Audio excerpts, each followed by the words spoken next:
21st meeting of the Finance and Operations Committee to order, a virtual meeting. I'm not sure who's here, but I saw Cindy and I saw Megan. Lori's here too. Anybody else here? Lori's here too. Okay. Yep, good. First item on the agenda is revaluation project update. I've asked Mike to join us today. As you remember, the last time we talked about the reval project was back when we were all sitting around a table. So that would have made it probably February-ish. And that's when we knew we weren't going to make this year's tax commitment. But we had sent Mike out with on a mission to come up with a plan and try to get us ready for next year. So Mike has now been dealing with the coronavirus, not personally, but the impact of the coronavirus on the community, and has been working feverishly to complete the pickup work for the upcoming tax commitment. So we'll be set to go. It sounds like he's having some good luck getting into people's homes for that. Yes? I am, yes. Yes. So what I'd like to do, if it's all right, is pass it along and have Mike give you an update of where we are, some of the challenges we're facing, and kind of what the plan is for moving forward. Great. Thanks, Sophie. As you indicated, we last spoke back in the good old days of face-to-face meetings. The bottom line is I lost 3, 4, 5 months of field time. It wasn't appropriate to be out there, and it wasn't kosher, it wasn't right, and I just couldn't do it. I couldn't get out in the field to do the inspections. So, I'd like to think 10 to 12 properties a day times 4 months is a lot of properties that I just didn't get to. So as Sophie mentioned also, my focus since things have opened up or standards have relaxed enough to be back in the field, I've focused primarily on this year's pickup work, which is obviously new builds, tear downs, lot splits. Those have been my focus to be ready for commitment here in about a month. I've also reached out to Vision and asked them to put forward a plan to help me get this finished. This thing has been hanging over me since I started here, and I don't want to go to bed thinking about it anymore. So if there's a way that financially we can make this happen, I certainly will put together a plan and present it to you.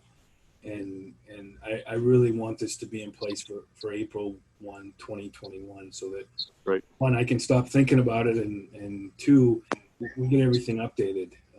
I know the market is really doing well. Not a lot of sales because of the current conditions, but I'm seeing 10 to 20% over assessed values. So Cindy, I don't know where you listed your home, but that's what I'm seeing for sales right now. Some of the nicer properties may get a little more because the market's slim, but so that's it on the reval. Like I said, as soon as I'm done with the pickup work and commitment is out of the way, then I'm going to get back at it and continue to pick away at what's left to be inspected. Mike, when do you expect to hear from the company you've contacted as to whether they can help us out and what that financially will look like? I honestly, Tom, I would expect to hear something by the end of the week. Excuse me. They're working from the same database sheet that we created. I shared that with them so they could use it in their tracking of the commercial properties. I suspect to hear something by the end of the week, and as soon as I do, I will share it with Sophie, and she can pass it on to you all for consideration. Yes.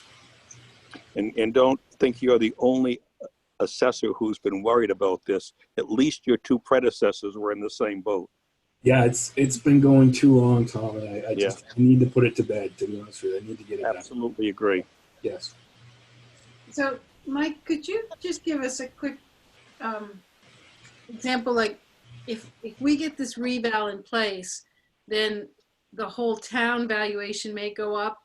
So our tax dollars are then, I'm trying to say if this will affect the tax rate, I guess, somehow. Well, as you're well aware, there are multiple variables involved with the tax rate. Budget and valuation are a couple of the major ones. Generally, if the valuation increases, then the mill rate would decrease, given a flat budget. If there's a budget increase, then any valuation increase may offset that mill rate decrease. So of the three things, if the budget remains constant, town value increases, mill rate generally decreases to support that same budget. The flip side, is oftentimes as valuation increase, it also messes with school subsidies and revenue sharing. So to pinpoint a direct impact of increased valuation is kind of hard to do, but a general rule is mill rate goes down. Mill rate goes down. Correct. If When you, value goes up. if value goes up, the general rule is that mill rate goes down. But the purpose of the reval is around equity Right. within the tax rate. So think of it as the piece of pie, making sure that everybody is getting charged for their appropriate piece of the pie. It wouldn't be unusual at the end of a reevaluation to see, even if the mill rate changes and evaluation changes, to see some individuals' tax bills go up and some individuals' tax bills go down. That's absolutely correct, Tom. Sophie said, she's kind of nailed everything tonight, but the purpose is to bring the valuations to 100%. And there's not a guarantee that means there's going to be an increase for everybody or whatnot. It's to bring our municipal valuation to market value, which means what I assess at should be what it sells at. Right. Good. But we'll look forward to another update in the near future.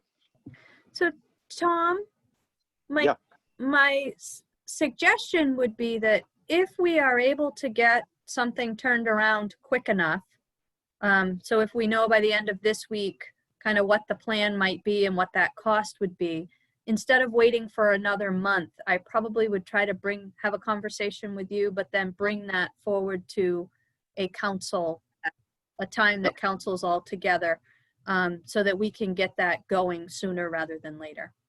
Absolutely. I think that makes good sense. We all set on that item? Okay, thanks, Mike. We will move on to item number 3, which is fire department staffing update. And there's Chief Lowe. Hi there. Hi. Sophie, do you want me to just start, or do you want to preface this with something? I think you and I have done a lot of chatting about it, so my guess is that you can tell a nice story here. Okay, sure. Non-fiction. I'll try to keep it nonfiction. So when we created the budget for this budget and the previous budget, we used an estimate of what we thought we were going to use for overtime in relation to sick leave, vacation, training, those types of things. That was including this year's budget as well. So what we submitted for budget numbers reflected our best guess as to what we were going to use out of those lines, understanding that there would be occurrences, unexpected illness, unexpected injury, those types of things. Unfortunately, we've been struck with 2 unexpected illnesses that are essentially long-term illnesses that are work-related events. So the first one is going to have the employee out for, I'm going to guess, probably 6 months. He'll be going in for surgery tomorrow, and I don't expect to see him back following rehab and those types of things for an extended period of time. The second one is also an orthopedic-related injury that's still in its early stages. I'm guessing it's probably going to be 3 months anyway for that employee to return to duty. When we sat down and considered what that was going to do to our overtime rate, we had a discussion, or Sophie and I had a discussion about what that would actually look like. So for the firefighter that's out 6 months, what we've done is we've taken the floater that you had previously approved and put that person into that spot, so that shift is always filled. The problem with that is that the floater that would normally cover sick leave and vacation time, much of it as they could, isn't available to do that anymore. So where we're at is I essentially have, we figure there's about 11 shifts a month that a person works. With the person that's out for at least 3 months, we're predicting about 33 shifts that they're going to be out. I know that from this point today to the end of the calendar year, there are 43 shifts of vacation that will need to be filled. And before the end of the fiscal year, we're expecting another firefighter to have a child. And if COVID remains in place, or if COVID remains a concern, we're expecting probably 3 weeks of isolation time, doctor ordered isolation time for that, for the firefighter here to be able to see his child be born, or at least attend after birth at the labor and delivery unit. So all in total, we're looking at about 83 shifts of overtime that are going to need to be filled between today and the end of the fiscal year, with 76 or so of them between now and the end of December. What that comes out to hour-wise is right around 2,000 hours of time between now and next fiscal year. Based on just the salaries alone, not including additions for a retirement benefit or anything like that, we're looking at right around $54,500 to fill that overtime. So going back to what I said before, our plans didn't include major occurrences like this. We based off of what we predicted with a few hiccups. We didn't expect big hiccups like this. I don't have that amount of fluff built into the budget to be able to absorb this as it is right now. We have some mandates that were put forward, at least mandates as Sophie and I understand them from the council as far as staffing levels. So I'm kind of up against a wall, if you will, as to what the council's wishes are for what we would like to do here as far as adjusting numbers or meeting staffing requirements or stuff like that. And I think, Sophie, if you don't mind, I'll kick it over to you to talk about what some of that would look like. Sure. So I want to just clarify one thing that Chief said when he said there wasn't a lot of fluff in his budget. I'm going to argue that there's no fluff in any of this budget, but that's just a me clarification. So we have $67,000 budgeted in FY21 for sick and vacation coverage. Right now we are not over budget. What we are predicting, we're looking ahead saying we think we're going to be significantly over budget. So there are a couple of choices that I think council could think about, and we are here as an initial exploration with folks to get some feedback tonight to figure out what we can bring back to you. So one option is for us to go out and try to find a per diem. We tried that. We have been searching for the last several months for a per diem. That's somebody who'll just come in and work the days we want them to without any benefits. So we have had zero luck with that. Another option would be just spend the overtime, and as we get closer to the end of the year, when the end of the calendar year, when our budget will be significantly depleted at that point, we could think about how we want to address it at that point. So that's, we can kind of status quo and look ahead. Another option would be for us to start pulling the numbers together and really strongly evaluating bringing another floater, you know, essentially replacing our current floater with another floater. We know that we have on the schedule, we are scheduled to bring on 4 new firefighters in May, at the beginning of May of next year, to facilitate the 4th shift.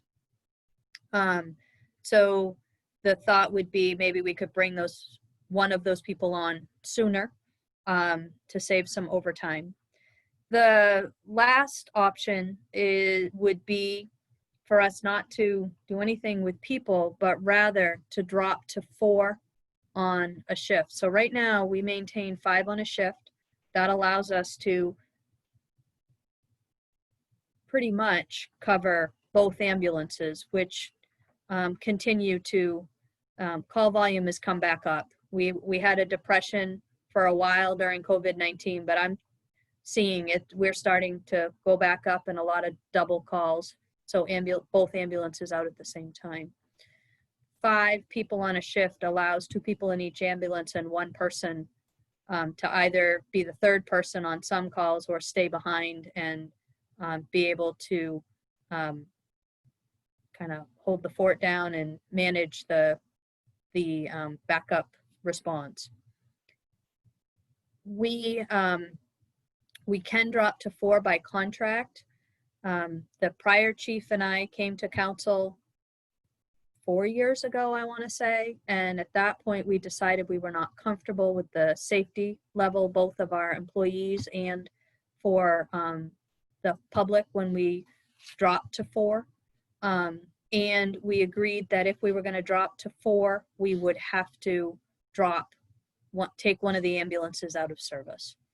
So when you take an ambulance out of service, that means we're giving up revenue. It means that it makes it difficult to respond as for the VZ contract, which is, again, some revenue generation there. And it means that when the tone goes off, people might have to wait a little bit longer to get an initial EMS response.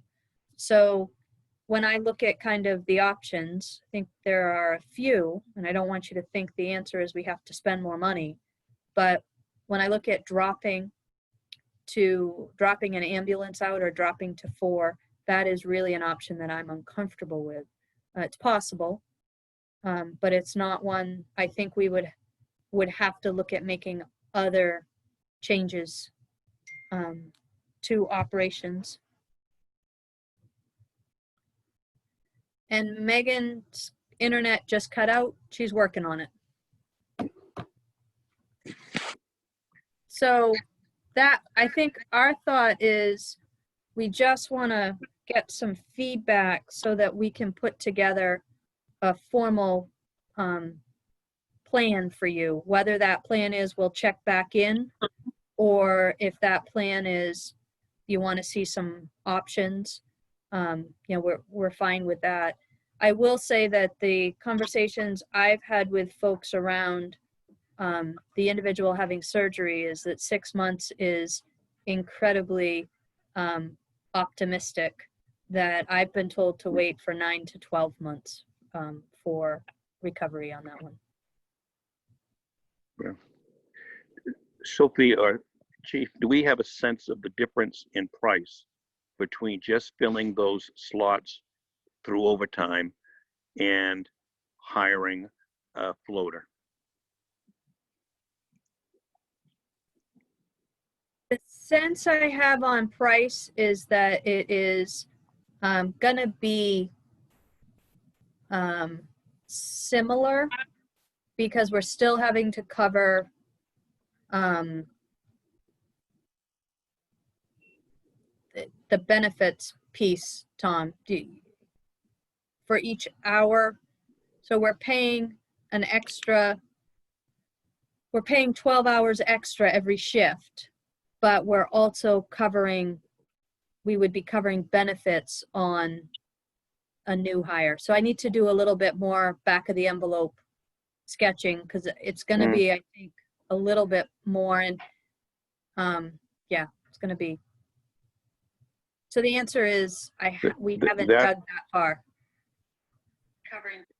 Yeah, that would be a piece of information that I would find interesting. The most expensive benefit, health insurance, would not be duplicated with filling shifts with existing employees, I would assume. Correct.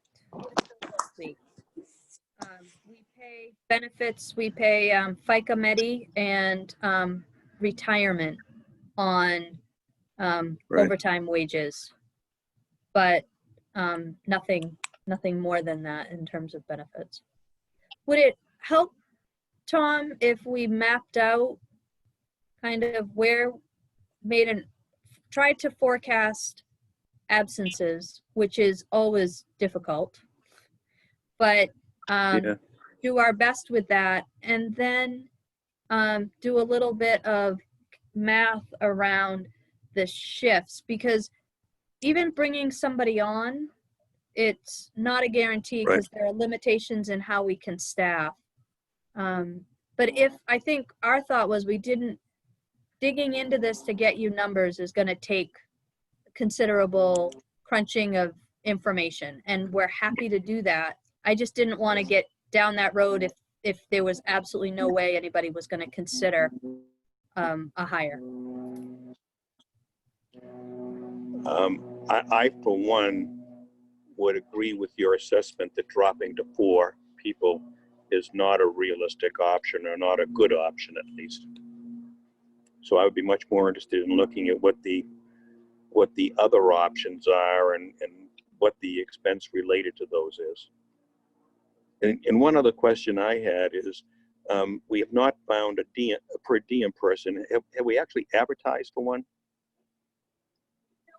We've done it word of mouth, which is how we've gotten them in the past, but we can absolutely throw something out for advertisement, couldn't we, Chief?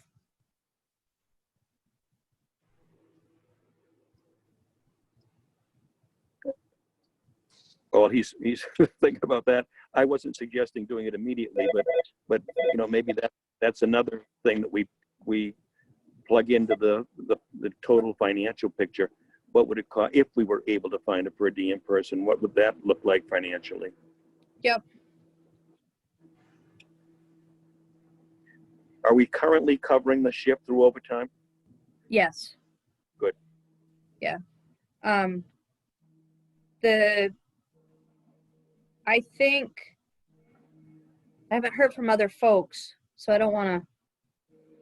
Sorry, my internet cut out for a few minutes, but so I missed some of the conversation. But I mean, I agree with Tom that I mean, we've spent a lot of time talking about all the reasons why going down or having a 4-person shift is not in the best interest of anybody, really, in terms of safety. So I'm not against any version of bringing on a new person necessarily, but yeah, I would just want to see what the comparative costs are. Yeah, I would. Any other comments or questions? Go ahead, Lori. Yes, thank you. I fully appreciate that by having the staffing that we do and serving other communities, because we have that staffing, is both a benefit, and it's a role we want to play as a town, and also there's a benefit as far as revenue from having those services available to others.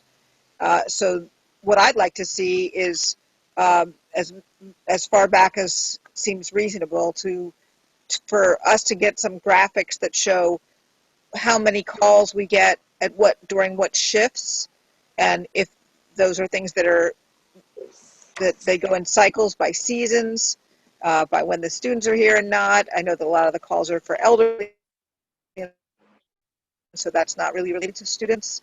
It'd be really nice to see how the calls come in, because one other option might be that there are just some shifts that go down to 4. Yeah. And that those the shifts where statistically we don't actually have 2 calls very often in those shifts, and therefore that, because if we made an agreement with the employees in the union that we would not go down below 4, then those things are based, I'm sure, on also safety decisions that and so we want to be better than that, and that's one of the reasons we'd like to have 5. But this is a cost we're looking at statewide $1 billion shortfall in the coming year, and so any way that we can try to meet the goals and shave a little, I'd like to see that, and do that based on data. So I just, that's data that we have pulled in the past, Lori, so it shouldn't be that hard to update it. I will tell you that the 4 came from an ability to make an initial internal attack, because you're required to have 2 firefighters outside the building for every 2 that go in.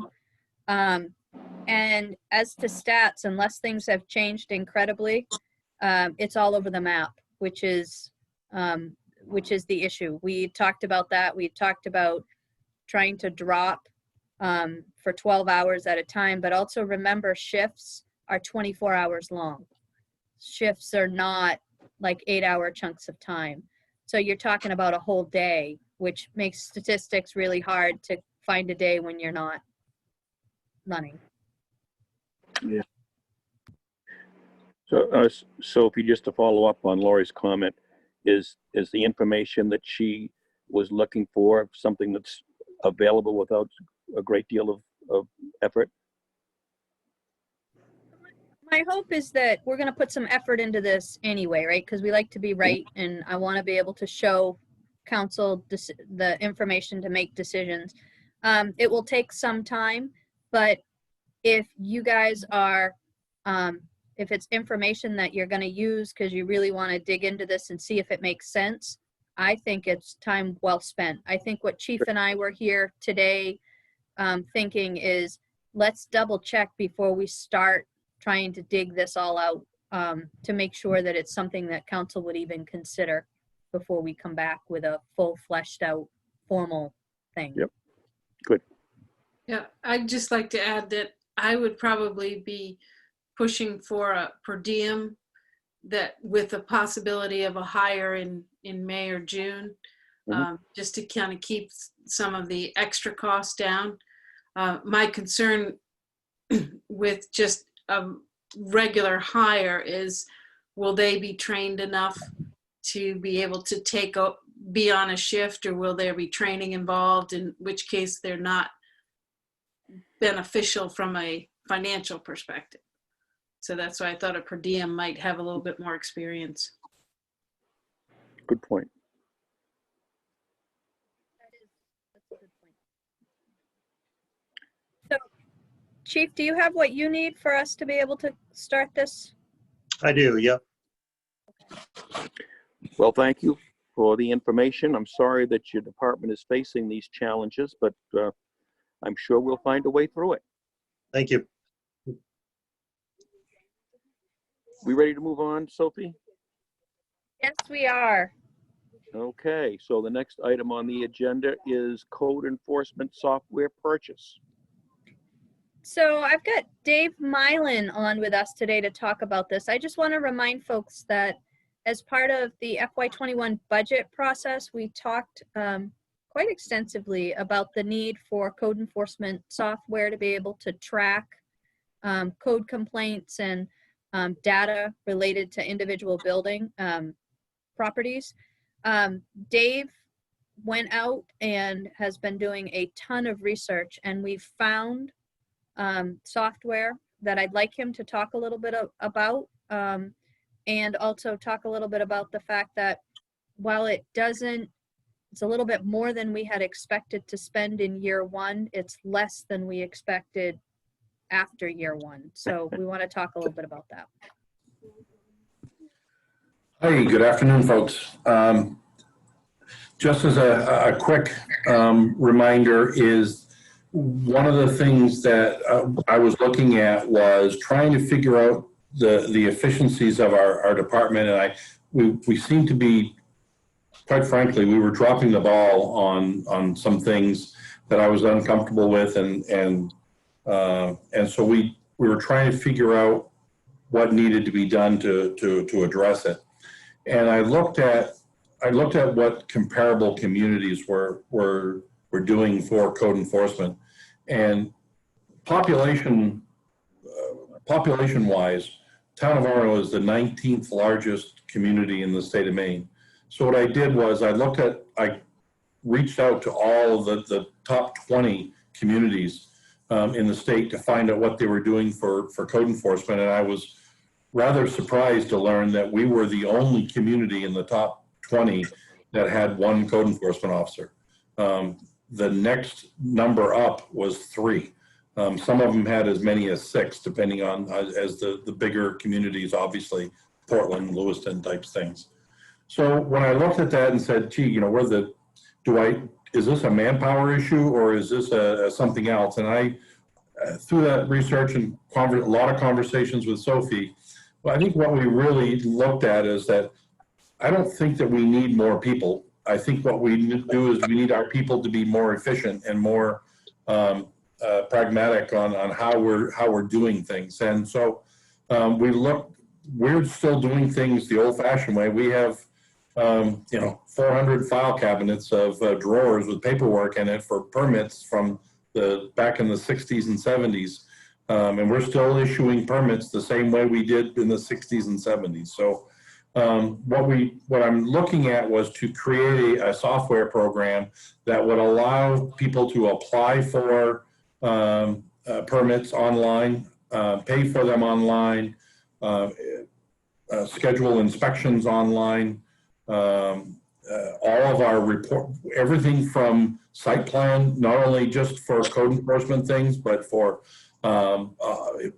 planning board applications and such. All of it will be dealt with online, and it's all kept in one place, and it's all cloud-based. So the code enforcement officer, the planner, and anyone else, I'll talk a little bit about that in a minute, but anyone can actually can access this right from a tablet or when they're out in the field.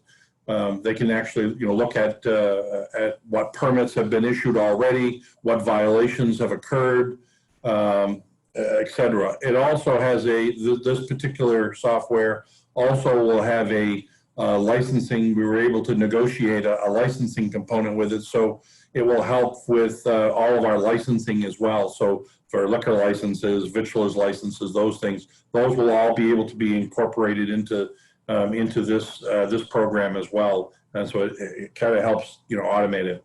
But it's also a GIS based system. So if you want to look at a particular area and look at what kind of permits have been issued or what kind of permits are outstanding, if Sophie simply wanted to know how many complaints were outstanding in code enforcement, with one click of a button, she can look at the whole map for the town, and it will actually pop up a color of a community. That's not open. That's not available to the public, but she would be able to, or she can look at that and see where where things are happening and what the status is of each one of those. So all of those things, I think they're again, they're things that we would like to have had for a long time. I really believe that what this is going to do is to help us, again, be more efficient. I reached out to almost 10 different companies around the country to look at what their offerings were. The challenge with it is that I don't think I found any, apples to apples. They were all kind of oranges to tangerines to a nectarine in there once in a while. So they all did things a little bit differently. Some of them were extremely expensive in the tunes of $40,000 a year plus, but they also had bells and whistles that, quite frankly, I don't think we'd ever use. So we were able to look at ones that would do the things that we needed to do, and get it in at a price, negotiate a price that we could afford. I did have one company that I have to say I was interested in. The salesman, I told him what we wanted to do. He gave me a full view of what their whole software program is. He says, he lives in New Jersey. He says, my daughter's attending the University of Maine. I'd love to be able to have this software there, but I'm telling you right now, I know you can't afford it. And I said, well, how do you know what I can afford? You're going to at least give me a price? And he said, nope, not even going to give you a price because I know you can't afford it. And that was the end of our conversation. So we made arrangements to meet when he came up to visit his daughter sometime. But I thought that was an interesting sales technique. So the particular company that we have chosen is iWork, and they provide the service to 1,600 communities around the country. So that they're not a startup company by far. They've been in business, I think, since 2005, based out of Utah, and it does all of the things that we want it to do. It has it doesn't have the noisy bell, but it has the bicycle bell. So it has enough bells that will help us, and whistles that we need to do our work. The one thing I liked about it, and again, this was the thing that was comparing this with other. Some of them had one charge for an unlimited amount of users, and many of the other ones had a per user fee. So it may have been less money to begin with, but yet if you had more than 3 people using it, it cost more money in the end, because there was one was a $7.50 per month per user fee.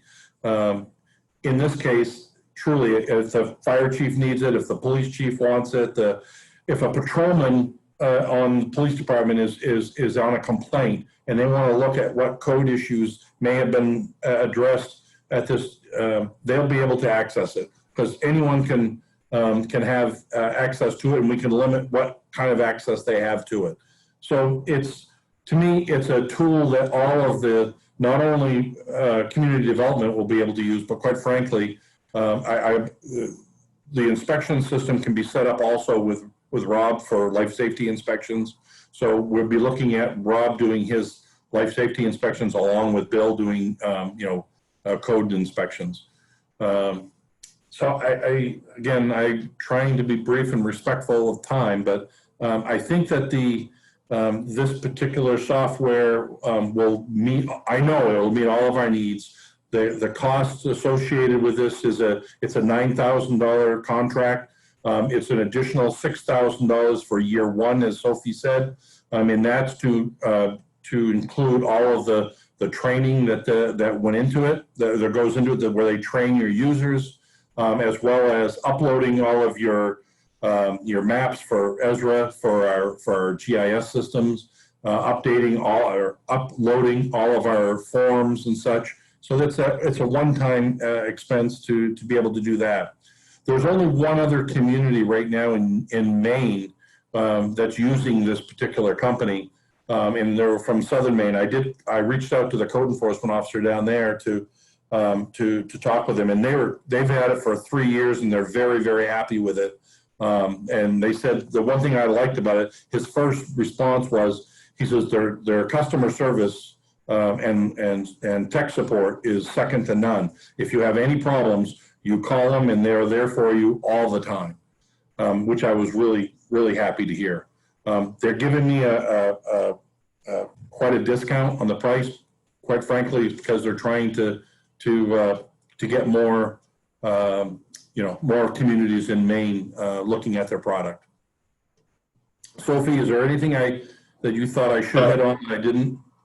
I'd like to just talk for a minute about the money, because we had $12,000 budgeted. It's going to cost $15,000. Dave has made a straight face test that I bought that $1,500 of this could be covered out of economic development because we're using those tools quite a bit for his efforts. And the other 1,500, my suggestion is that we let the budget line overexpend. And as we get to the end of the year, if I need to find, if I need to adjust for that, we do that frequently. I think about my professional services line as a place that we might be able to do that, or underspent town general fund expense lines that we could adjust the budget for. I think that ultimately this product is a good one. I've looked at it. I like the fact that I get to see and not have to run around to find issues. Code complaints, I would say, probably land in my office as much as probably more than many town managers get. So it would be nice to have that data at my fingertips. Great. So Dave, thanks for the presentation. And do other committee members have questions or comments? I had a question. Do we have to upload all of the old files? Like, this is sounding a lot like assessing, I guess. Now, that's a good question. And the answer is we can choose to or choose not to. And so I think that what we would do is, my plan is not to, that we would look at it from a this day forward is online, or is, and everything else is hard copied. If something happens in the future and we get an intern or something that is looking to do some scanning, we could potentially do that. But that's not my plan. The plan was to kind of make a break and say from here forward it's available electronically, here back it's hard copied.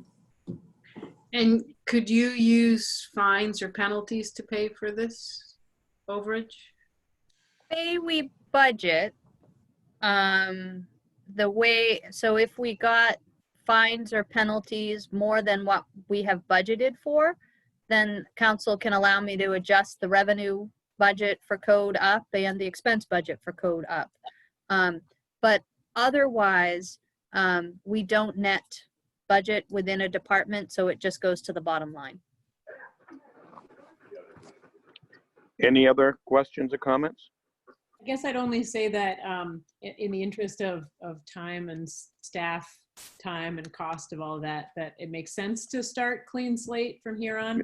But if we did have some intern hours, because in order for us to get the full benefit, I mean, Orono doesn't have a lot of turnover in a lot of areas. So in order for us to get the full benefit that you've just described, having more historical data would actually be quite a benefit. But I understand the reason that we can't prioritize that now. But if we could, it would be worth it, I think. Do you have what you need, Sophie? I do. Based on this conversation, I'm going to go ahead and sign the agreement so that we can hold the price. And on the August council meeting, in consent, I'll ask for you to confirm it. Great. Sophie, can I just add one thing, Tom, because you want to get a little bit of credit for what we've done anyway, is the original contract, when we asked for the price for this, their original contract was $25,000 for what we're doing for the year one, and we were able to negotiate it down to 15. So we do work hard at being frugal. Nice to hear that. Okay, are we ready to move on to item 5? We are. The only thing I was thinking is, this sounds like a positive, so maybe it shouldn't be on consent. Maybe we should have it new business. Great idea. I've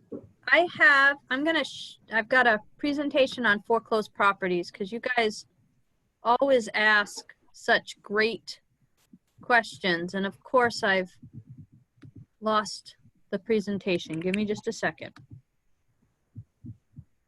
Close out for stuff.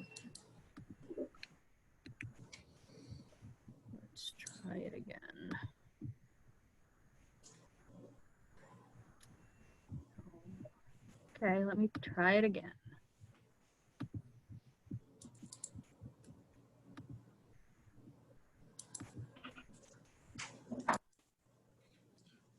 I'm muted.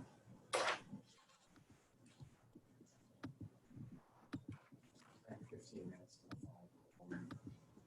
lived on Outer Essex Street, and how there isn't enough boat parking.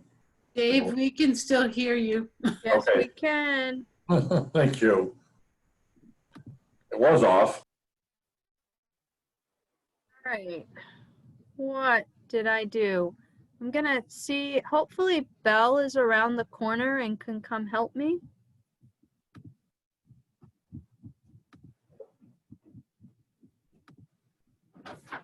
Oh, got it.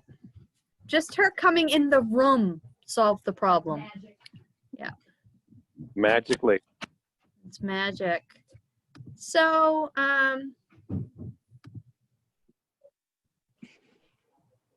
here we go. So we have several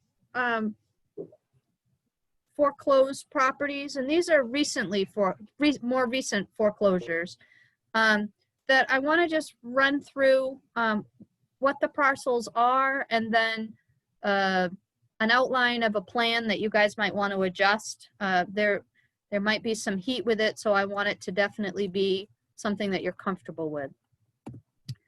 So the first foreclosure that we have is at 173 Kelly Road. It's 1.82 acres of land. It's valued right now at $138,300, and the total taxes, interest, and lien costs are $10,735.45. The next one we have is at 25 College Heights. This is a vacant. The last one is not a vacant property. It is somebody's primary residence. This is a vacant property located at 25 College Heights. It's on 0.48 acres of land. It has a valuation of $106,000, and taxes, interest, and lien costs total $4,203.22. These are as of today. There will also be sewer fees and water bills that will need to be picked up as paid off on this property. Last one is the last house is a rental. It's at 40 Pond Street. It's on a quarter of an acre of land. It's valued at $104,200. And this person owes $11,158.40 in principal, interest, and lien costs. Then we have some land. So at 177 Kelly Road, there is 35.33 acres of land, the value of $44,900, and they owe $4,203.22.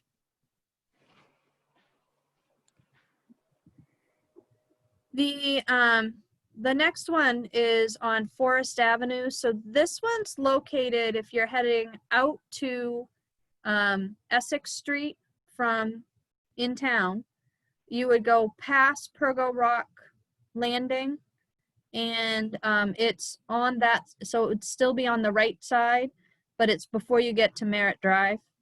Have I helped anybody with that placement? See, look at, I'm getting better at this. It's 4.95 acres of land, valued at $35,900, and they owe $3,402.28. That's got an odd shape to it. It's like a square with a long skinny piece, and it does not reach the water. So I have no idea what was happening there, but it's an odd shaped parcel. So the last one, I think, is the old Mooney property, but I can't tell for sure. It's on Essex Street. So after you make the turn from Forest down towards Pushaw, and as you kind of come around, it's right in there. It's tiny. It's 0.13 acres. It's got a value of $2,000, and $280 are owed in taxes, interest, and fees on that. And the final one is also on Forest Avenue, close to the last one I just mentioned. It's got 1.84 acres of land.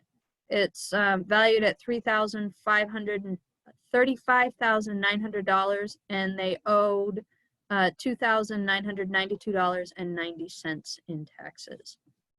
So I think that's where I'm gonna stop my share for a minute. So we foreclosed in December. Shelley had a lot of contact with people. We chatted informally with folks, and just as I was getting ready to send the final letters of, all right, folks, this is your last 60 days to buy this back, or else we're gonna do something with it, COVID-19 hit, and I just stopped everything at that point. The fact is that doing that is not being kind, because it's simply allowing the bill to continue to go up. And I think some of these properties, like the 25 College Heights, which I'm recommending we don't sell back to the owner, because she's got major code issues there, and she will not even take our, she won't even accept service. We've sent the sheriff, she lives in New Jersey, and we've sent the sheriff to her house, and she won't answer the door. So Roger Huber and I have talked about that parcel. We're getting ready to send her the 21-day letter, which is a letter that says you have 21 days to get all your stuff out of this parcel. You've abandoned it. Once we send that letter and she doesn't accept it, we put an ad in the paper, and then the town council can sell that through sealed bid, and hopefully get somebody who will come in and try to fix the code issues that we're dealing with there. The house that is a primary property, gonna send a notice. I think that's gonna be that's probably gonna require me coming back to council to look at maybe some alternatives to deviate from the policy a little bit with that one. But I'm just hoping to get them to actually, come to the table, because we can't sell something back to somebody if they won't come talk to us about it. Have we dealt with this property before, Sophie? Yes, we have. I thought so. The 40 Pond, we've sent notices. They won't accept them. The next step for me is to actually, it's a relative that's renting the parcel. So my plan is to go ahead and tape a notice to the door. Have the PD just go down and tape the notice to the door to be able to have service there. So the issue is we're in the middle of a pandemic, and I'm comfortable moving forward as the tax collector, but it's really the name of the town that's going to be out there as threatening to take people's homes or sell people's homes. And I want to make sure you guys can weigh in on that. Comments, questions? I think that we have always been a town that has worked with individuals that come forward and kind of want to help get assistance. So I think moving forward on these properties is probably, I don't have any problem with it. Having living next to 25 College Heights, I can tell you that it's almost a tear down at this point, and there's some dangerous trees in the backyard that could damage other neighbors. So I'm afraid that we could be looking at liability if we don't do something in 6 months. So, but it's a mess. So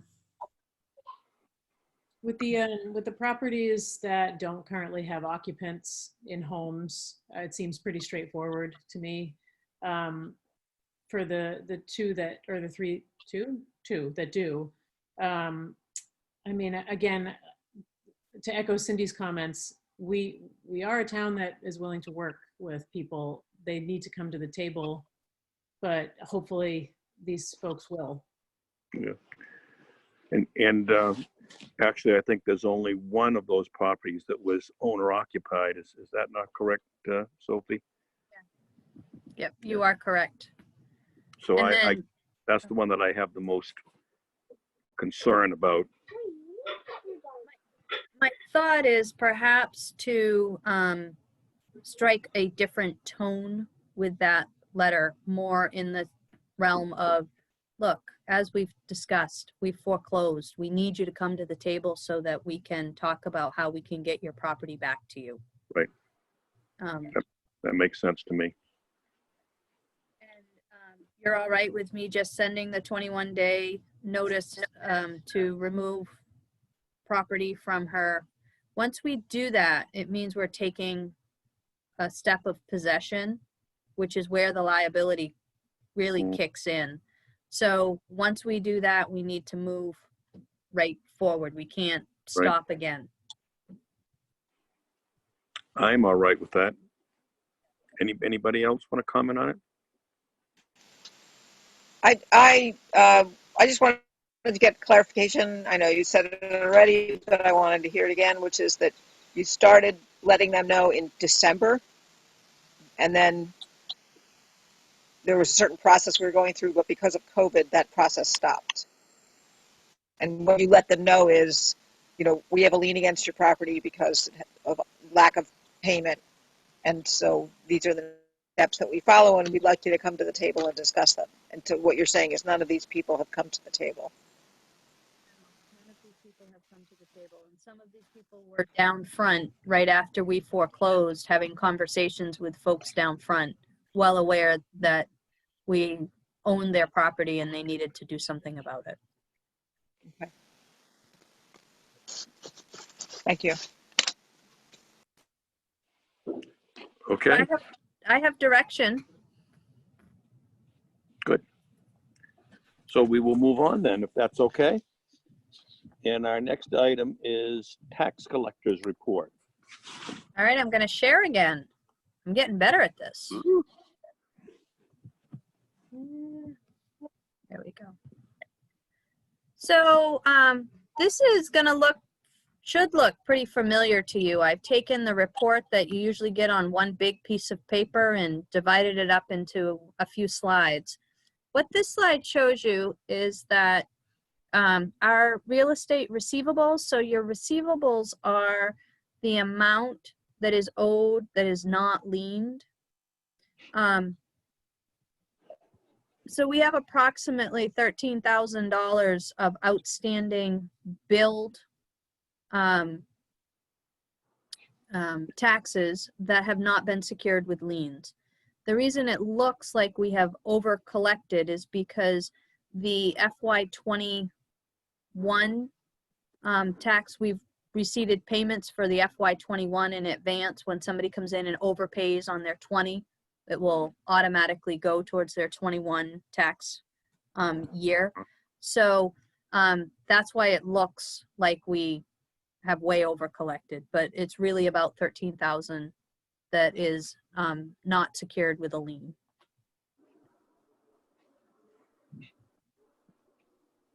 The liens, if you look, you can see that we did the FY20 lien process and rolled that into lien and filed the liens in early June to secure payment. So they will sit at the registry for 18 months before they automatically foreclose. Right now we owe we have about $336,000 outstanding in liens, which is actually on target or a little bit better than where we normally are during this time. So that's pretty good. So personal property is not secured. So there is no lien process for personal property. We could do UCC filings. We don't tend to do that because we don't have huge personal property accounts. The three big years that you see in there, previous years, were the NextLinks account. And when I tried to do the UCC filing, there was a defect in the assessment, so we couldn't.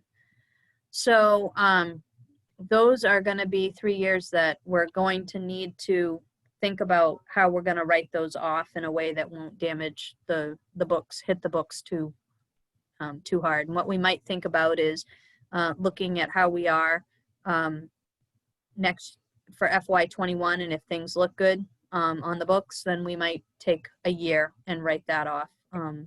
Just do it a piece at a time. So if you look at current year collections, oh wait, so for all of the property taxes, we started at $515,000. We had $304,000 of receipts. That is the reason that A minus B does not equal C, is because $195,000 of those receipts are actually the transfer from a receivable to a lien. So 195,000 of that is negative in one place, so it shows as a receipt, but then it's positive in another place. I don't know if I'm making any sense, but we are at 98.7% collected as of June 30 on the FY20 taxes. So we're still in a really good place with that.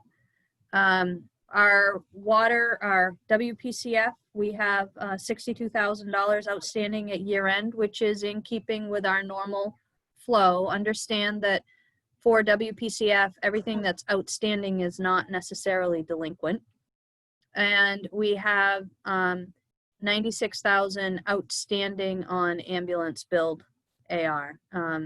And that is in keeping. It's a little bit higher than I'd like to see it, but it's in keeping with where we have been.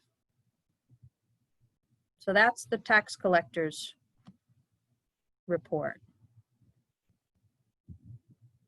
People have any questions? Am I that good that it just is okay? You're that good. You I can like it. carry on. All right. So treasurer's report, I wanted to talk about our cash position. Keep moving you guys around. There we go. So on June 30th, we had $7.9 million in cash in the bank. 5.2 million of that was was general fund money. 1.5 million of that was WPCF.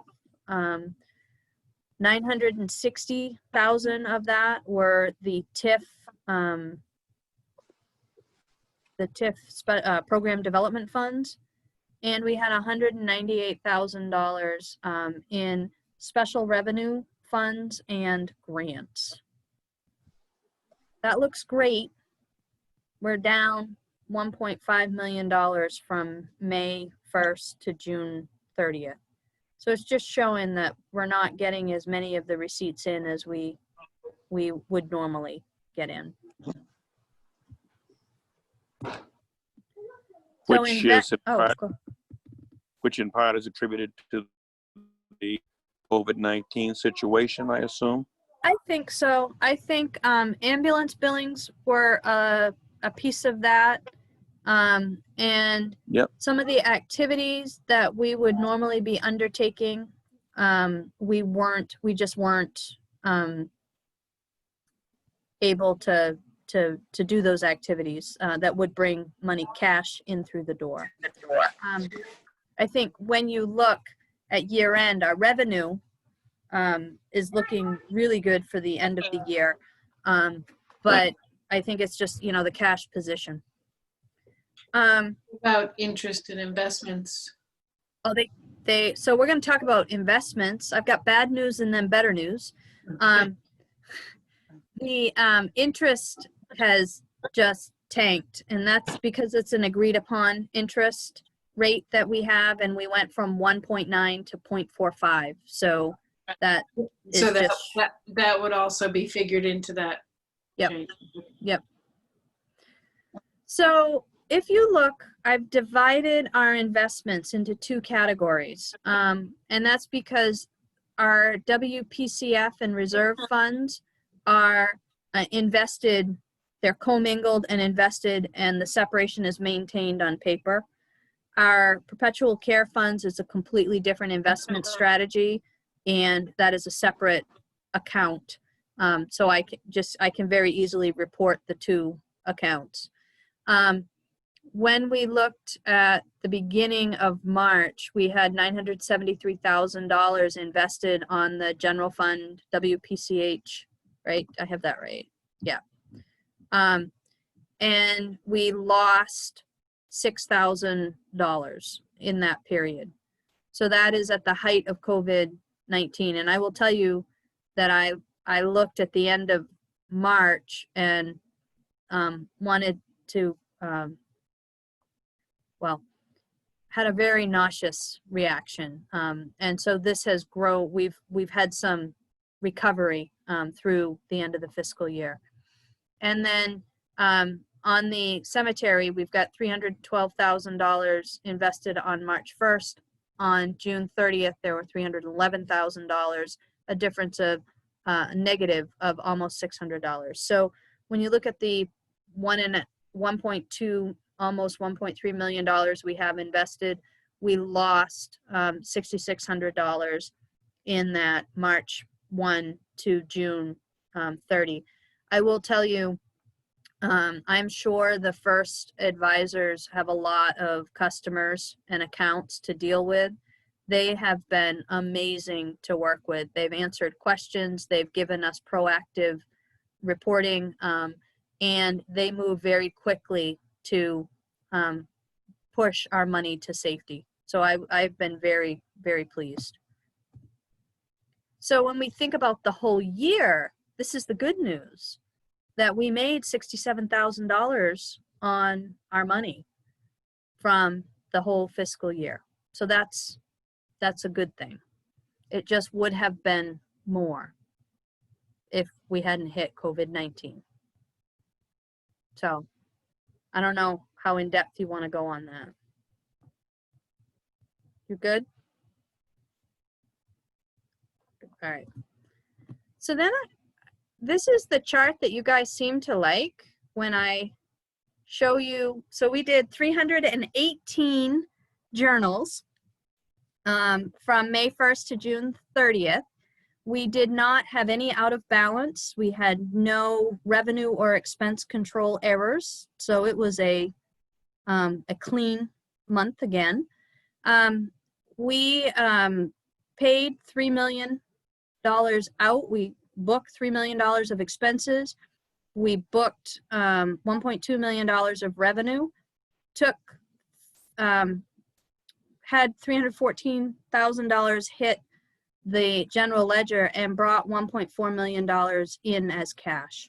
So still pretty good activity for the environment. I'm just super pleased that we only did 318 journals and staff didn't have any problems with those journals. They're doing a good job. Sophie, could you explain that general ledger item? So the general ledger is our books, everything is either an expense, a revenue, or it's on the general ledger. So assets and liabilities live on the general ledger.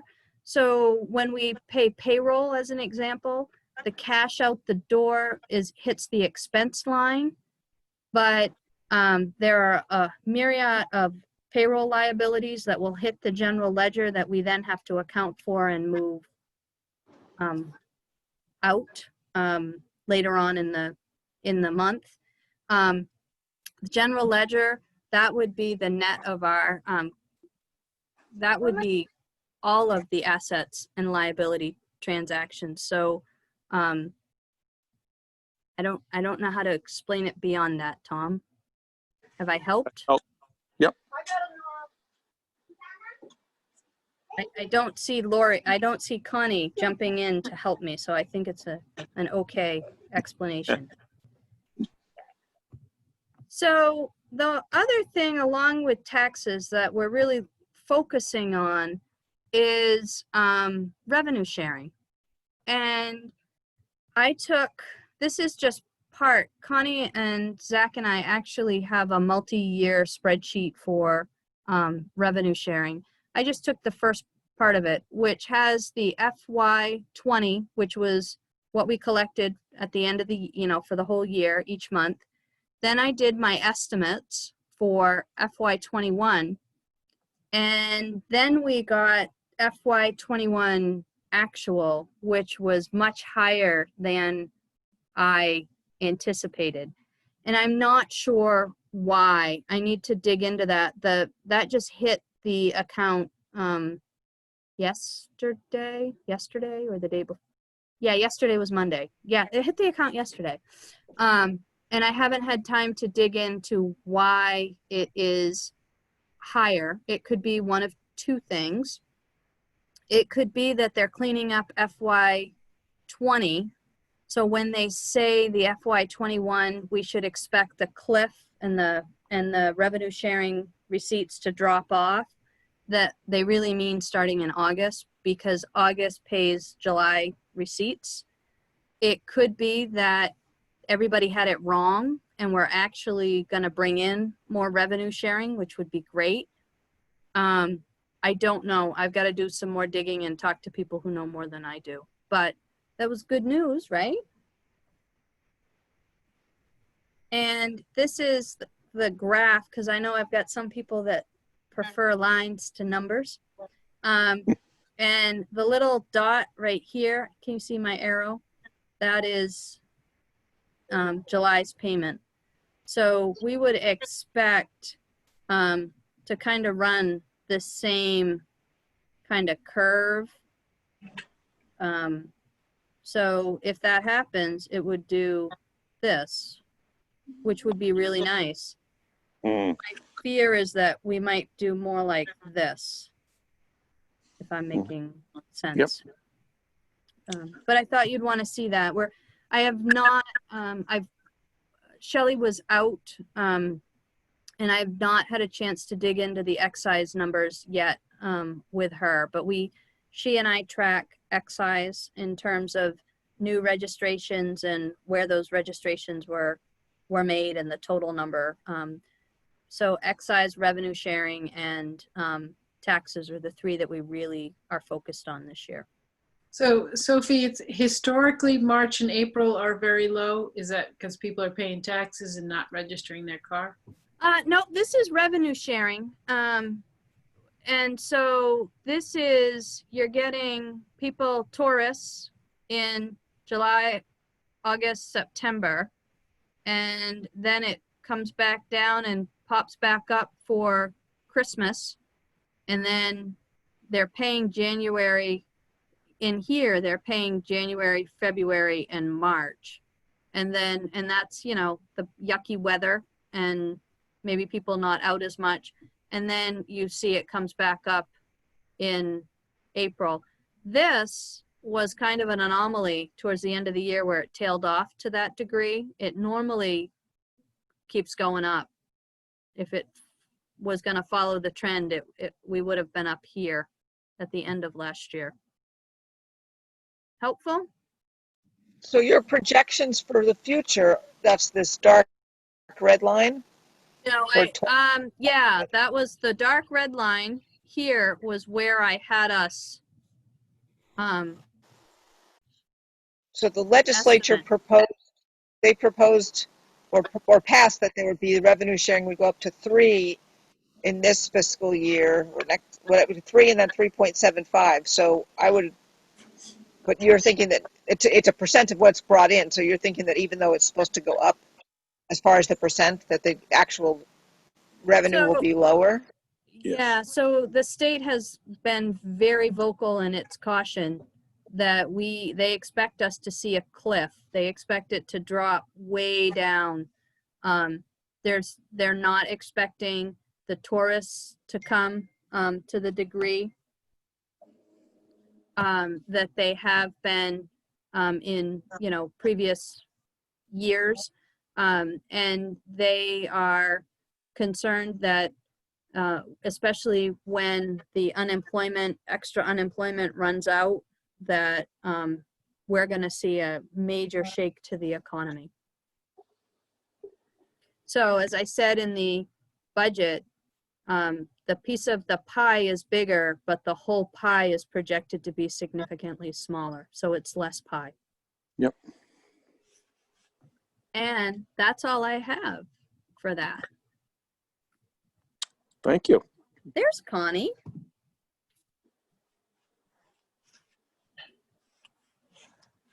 So oh, go ahead. I say, you moving on. So I have the FY20 year-end unaudited, unadjusted financial reports. I need to get those out to folks. The good news is that there aren't going to be a lot of adjustments that need to be made. Finance staff did a really nice job keeping current with things so that we're not having to make a ton of adjustments at year-end. There are some over expenditures, and my thought this year is to not jump through a lot of hoops to try to make it look good on the stewardship side, because where I see the over expenditures, a lot of that had to do with COVID, and I think it should, Right. I think we should let that tell the story. I will get revenue and expense reports and a summary out, since you are gonna not have the benefit of my narrative about it. So we'll get that out to you this week. Good. The proposed 21 budget adjustments, we ran into an issue with the budget that I didn't catch until after we adopted it. When I was trying to roll the budget, we have $9,700 worth of cells. It's 7 separate cells that did not total into the Excel spreadsheet, subtotal in. So it looked good. And then when I didn't go through and add up every number. And so my mistake. But $9,700 of emergency management money and other, which would be the group life, and there is one other in other. That group life fees and, the administrative fee for our cafeteria plan that will need to get paid. My suggestion is that we offset that as a budget adjustment. So the first budget adjustment of the year, for you to bring that $9,700 on. I think I can absorb some of it through the library, where we are now settled into this new hire. We know when they're going to start. We know there's an overlap. So I think I could take some of the budget there and offset this $9,700, some of it, and the rest of it I would suggest to offset with the overlay, reducing overlay, the budget for overlay, and to be able to still come in at that 2809, which is where council kind of wanted to be. I don't know that you wanted to be there, but that's where you were comfortable at 0 increase on the municipal side. So those, Yep. Those adjustments seem reasonable. I wonder if anybody has any questions on that. Guess not. All right, so that I will put new business or consent. Cindy, what do you think? I'm okay with consent on that one. It's not as Good. much Me fun. too.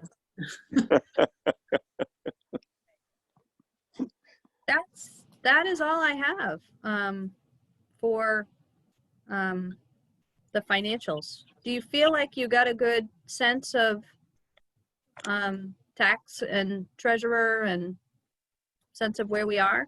Yeah, okay. You do. And we have a brief town manager's update. We do.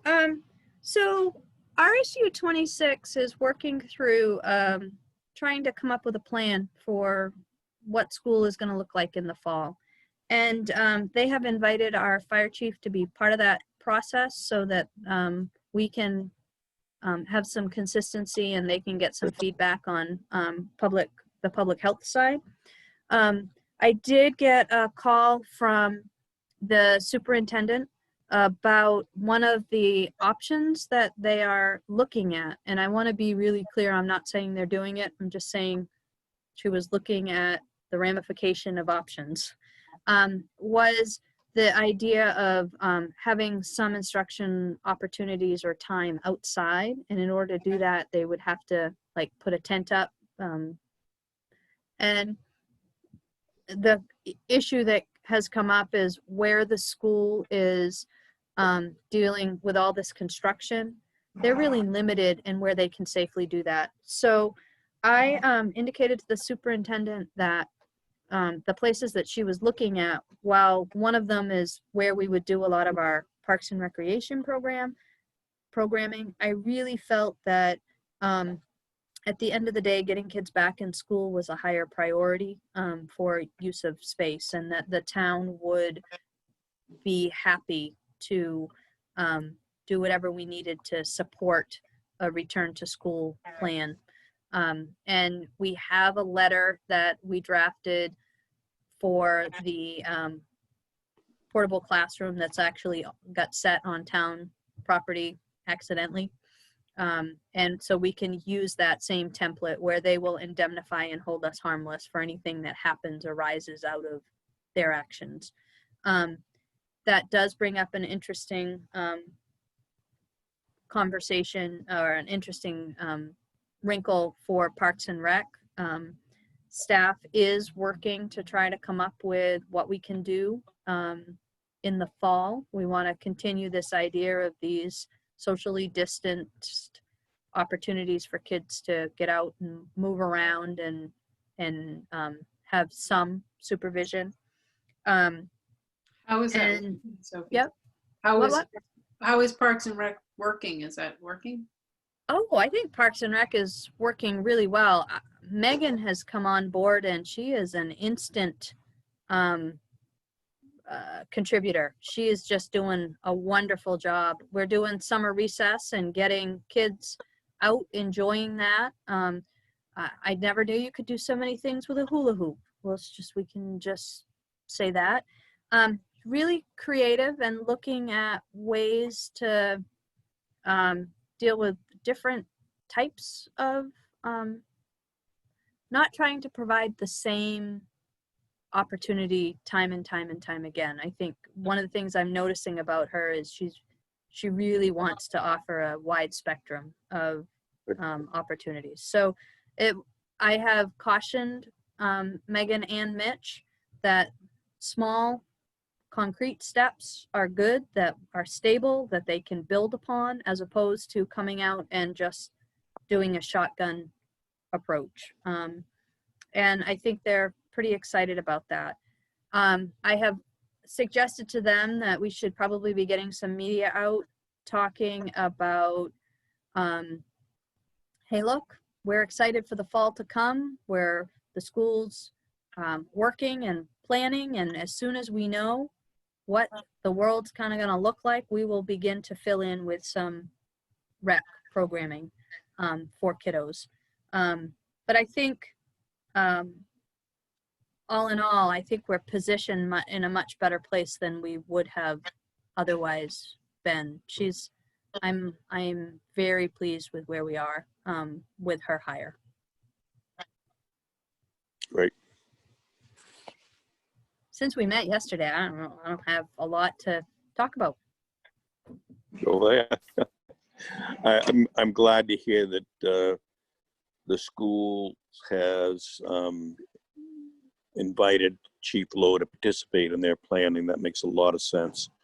Also that we could offer, if needed, some space for outside learning I think that also makes good sense. If you read in the newspaper, the Department of Education is using school system to develop 3 different plans. One for a complete return to school, one for a complete remote learning, and one for a combination of partial return and partial remote. And I'm sure that the general public is not going to be thrilled with whatever plan they come up with. I think you're But probably that's right their about issue. that. Yeah. But I think this Any is other one items? of those. Oh, go ahead. Oh, no, go ahead. I was just going to say, Excuse me. I think this is one of those times that it's important for us to think about our residents and understand that there's finite resources and we really have to think about what the priorities are and then allocate those resources regardless of who Yep. holds the title. I to agree. them. Good. Any other business for us tonight? Can I get Cindy and Megan to hang in with me for just a minute? As far as I'm concerned. And you are on vacation next week, is that correct? So there are no meetings next week. No meetings next week. You guys like it when I take Oh. vacation. We do. Oh. Well, we like it when you take vacations because you should take vacations. I am excited. We have a canoe and 2 kayaks where we're going. So I'm hoping that means there's a pond too. Just saying. Good. Okay. Should we have a motion to adjourn? Do we have to schedule the next meeting? The next meeting, I've got it on the list. I can't Yeah. remember where. Well, it's in the list of the meeting dates that you previously sent us Yep. electronically. I can't remember what it is either, but I know it's there. How about I ask Nancy to throw it on the minutes Great. when she does them, so you'll have them, and I'll resend that list coming up.